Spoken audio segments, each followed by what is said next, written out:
La Honor MagicPad 4 a été lancée au Royaume-Uni et dans l'Union européenne début mars 2026 en tant que tablette la plus fine du monde.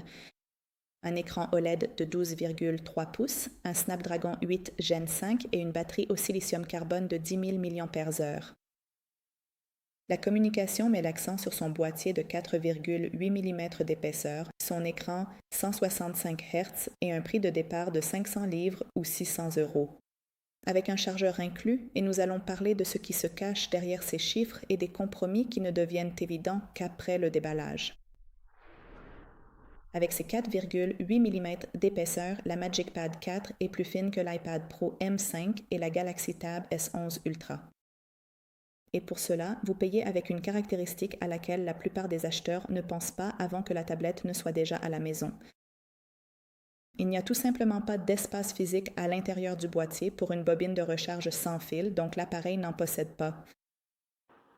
La recharge filaire utilise un bloc de 66 watts qui manquait dans ma boîte, mais qui devrait être inclus dans d'autres versions. Il est annoncé une charge complète en environ 1 heure. C'est rapide, mais cela signifie que la tablette ne quitte jamais le bureau sans un câble. Les concurrents comparables de Samsung et Xiaomi prennent déjà en charge la recharge sans fil ou s'orientent dans cette direction. Ils vont dans cette direction, donc les utilisateurs qui passent d'autres marques remarqueront immédiatement la régression. La batterie est de 10 000 mAh, mais elle dure moins longtemps que prévu. Sur le papier, c'est l'une des plus grandes batteries du segment des tablettes grand public, mais en pratique, des tests complets d'autonomie réalisés par des testeurs montrent environ 4h30 d'utilisation active de l'écran sous charge lourde mixte, ce qui est inférieur au résultat de la Galaxy Tab, S11 Ultra et iPad Pro M5 dans les mêmes conditions. On voit même ici qu'il est indiqué 10 100 mAh. La raison en est la combinaison du Snapdragon 8 Gen 5 fonctionnant à des fréquences de tablette, d'un écran OLED avec une résolution de 3000 par 1920 à 165 Hz et d'un boîtier fin qui limite la dissipation thermique. Lors de la lecture, de la navigation sur Internet et du visionnage de vidéos, on peut s'approcher des chiffres annoncés. Lors de longues sessions de jeu, d'appels vidéo avec un moniteur externe ou de travail de bureau avec un clavier, la valeur de 10 100 mAh embellit le résultat réel. Honor vend le clavier intelligent pour la MagicPad 4 dans le cadre du pack de lancement à 650 €. C'est précisément cet accessoire que la plupart des acheteurs obtiendront avec la tablette. Mais le problème, c'est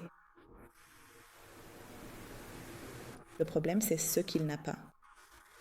Pas de rétroéclairage pour les touches. Aucun, vraiment. Donc, dans une pièce faiblement éclairée, il faut deviner la disposition et taper à l'aveugle.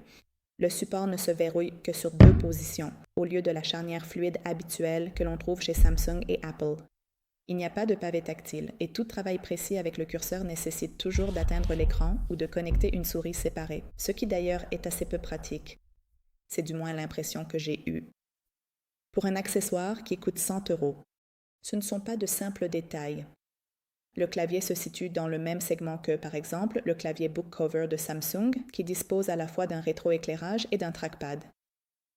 MagicOS prend en charge un curseur lorsqu'un dispositif de pointage est connecté, ce qui rend ces omissions encore moins justifiables.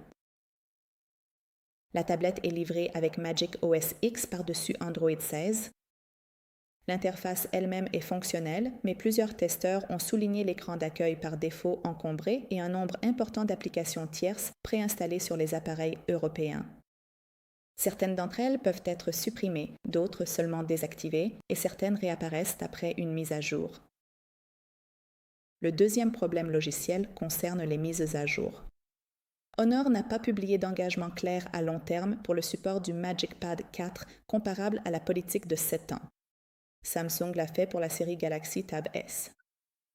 Pour un appareil qui coûte entre 600 et 700 €, c'est un vrai facteur si vous gardez vos tablettes plus de 2 ans. Aucune certification n'est mentionnée dans les spécifications. Aucune certification IP pour la résistance à la poussière et à l'eau. Honor ne revendique ni ports étanches ni charnières renforcées. En somme, la tablette n'est pas conçue pour survivre. Une boisson renversée sur la table, laissée au bord d'une baignoire ou en attente à un arrêt de bus sous la pluie. La plupart des smartphones Android haut de gamme en 2026 disposent au moins d'une certification IP68. En même temps, l'iPad Pro est également clairement vendu sans résistance à l'eau, donc le Magic Pad 4 n'apparaît pas particulièrement faible pour sa catégorie. Il est important de le savoir, car le marketing autour du boîtier de 4,8 mm et de l'ultra-portabilité suggère un appareil que l'on peut emmener partout. La tablette est physiquement portable, mais elle n'est pas résistante à l'environnement. Le Magic Pad 4 a été lancé au Royaume-Uni et dans l'Union européenne avec des offres distinctes en Italie, en Allemagne et en France. Il n'a pas été commercialisé aux États-Unis. Et dans les plus petits marchés européens, la disponibilité était instable. Plusieurs testeurs l'ont décrit comme difficile à acheter en dehors de la boutique en ligne d'Honor et de quelques partenaires. C'est important pour deux raisons. La garantie et les réparations dépendent d'un achat via un canal officiel. Les importations du marché gris compliquent les deux aspects. Les accessoires comme le Magic Pencil 3 et le Smart Keyboard sont plus difficiles à trouver dans les pays où la tablette elle-même n'a pas été officiellement lancée. Donc, les futures mises à jour ou remplacements risquent de se heurter à un mur. Le Magic Pad 4 a du sens pour un acheteur dans l'un des principaux marchés de l'UE qui a besoin d'une tablette OLED de 12,3 pouces avec des performances haut de gamme. Qui l'utilisera principalement pour du multimédia ou pour du travail de bureau léger sur un bureau et qui est prêt à accepter uniquement la recharge filaire et un clavier peu performant en échange d'un prix de départ de 600 €, nettement inférieur à celui de l'iPad Pro et du Galaxy Tab S11 Ultra. C'est aussi un mauvais choix pour les acheteurs américains, faute de moyens fiables pour l'importer. Pour ceux qui tapent la plupart de leurs textes sur un clavier d'ordinateur portable et attendent un rétroéclairage avec un pavé tactile, et pour les utilisateurs pour qui la recharge sans fil est une exigence et non simplement une option appréciable. Si ces points sont essentiels pour vous, alors la Galaxy Tab S11 ou l'iPad Pro M5 restent un achat plus sûr malgré leur prix plus élevé. C'est tout pour le moment. Merci de liker et de vous abonner à notre chaîne.